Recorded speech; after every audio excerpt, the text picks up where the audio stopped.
Welcome to Board Game Archaeology, where we play time-worn games from the past. I'm Hunter, I'm Rob. and today we're playing Happy Days. Happy Days, Fonzie's real cool game by Parker Brothers. From the 1974 TV show to the 1976 game, we have Fonzie, and it's all about Fonzie. Ritchie and Patsy might make an appearance on the cover. They have nothing to do with being cool or uncool in this game. This game is for ages 7 to 13 and 2 to 4 players. And that's the goal of it, is to be the coolest person on the jukebox. That's right. The jukebox is your cool meter. And it's just basically a cardboard piece, and you have plastic pieces that you move up or down depending upon what happens in the game to see if you're cool or not. It also comes with a really nicely graphic board game. It looks like Jack Davis art. I'm not 100% sure it is or not. I wouldn't commit to that. It also comes with cruising cards, something to do cards. It's a single die thing, and you have your blue, yellow, green, and red, and some 5s and 1s. And everybody starts with 3 ones and a single point on the jukebox, because odds are you're going to lose that point pretty early. And from there, you have people rolling their die to get around the board.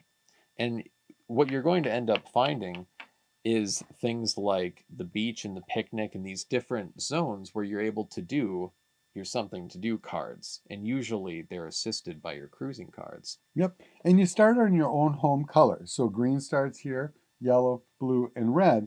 And as you're going around, home on this game is a lot like home in Monopoly, where it means something. If you go buy your home, you collect $3 for allowances, because And remember, a cool point. you're like the oldest high schoolers on the planet on this show. So when you go buy it, you get 1 cool point and $3 allowance. If you land on it, you're kind of uncool. You got caught at your house. So you get your $3 allowance, but you do not get your cool point. So that works on every one of them. So if I land on somebody else's house, say Hunter's house, then I actually have to roll. And on a 1 or 2, I get, what do I get? I would get a cool point. That's right. He gets a cool point. At 3, 4, and 5, I get the cool point. So it kind of works out. The homes are important, spaces just like they are. And I think it's the only thing that doesn't have real directions on it that you got to look in here for. Yeah. No, it's really just kind of the little things over time about understanding, like a lot of the cards tell you exactly what to do. And that's something really nice. Whenever you're in doubt, a lot of the time the board will just end up telling you, party at Fonzie's, it'll explain to you exactly what. Roll the die, a 1 or 2, and that's cool. Yep. The other things, not so much. Right. If you get a something to do, it's kind of like your date card. It's probably going to make you either pay money or do something to get cool points. And the only way you can use your something to do cards is to land on the beach or the picnic. The white base space is on here. So each thing kind of has their own thing. Cruising cards can also be used to get cool points at the same time as something to do things when you're doing dates, but they all have individual instructions that are all a little bit different. There's a lot of variety in the cruising cards. There's something to do.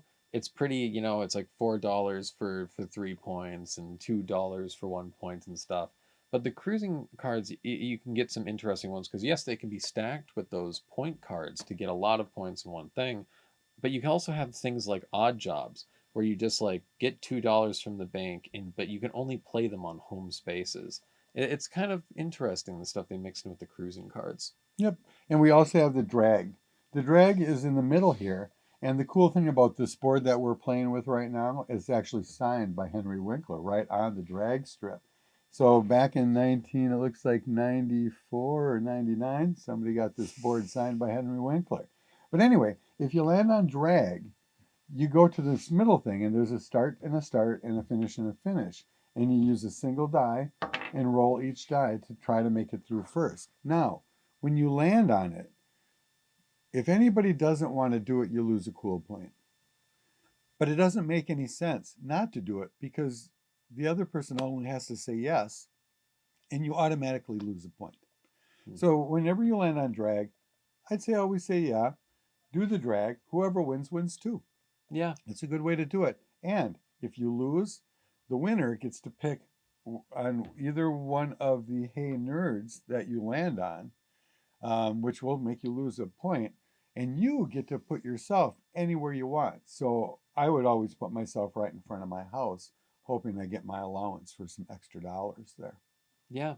I think the only reason kind of justifying the drag thing is like if you were the first, if you're the challenger, the person who lands on it, you get to go first, which might increase your odds of getting to the finish first. And maybe the person just says, oh, chicken's out now, so all you'll get is 1 point instead of two.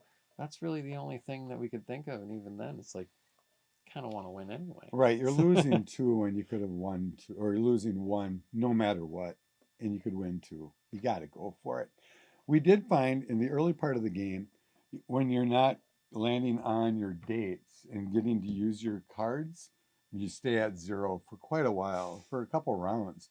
The second you build up some money and get some cards and actually land on one of the date places, then you can actually use it and start building your points up really fast, especially if you have a good cruising card and a something to do card.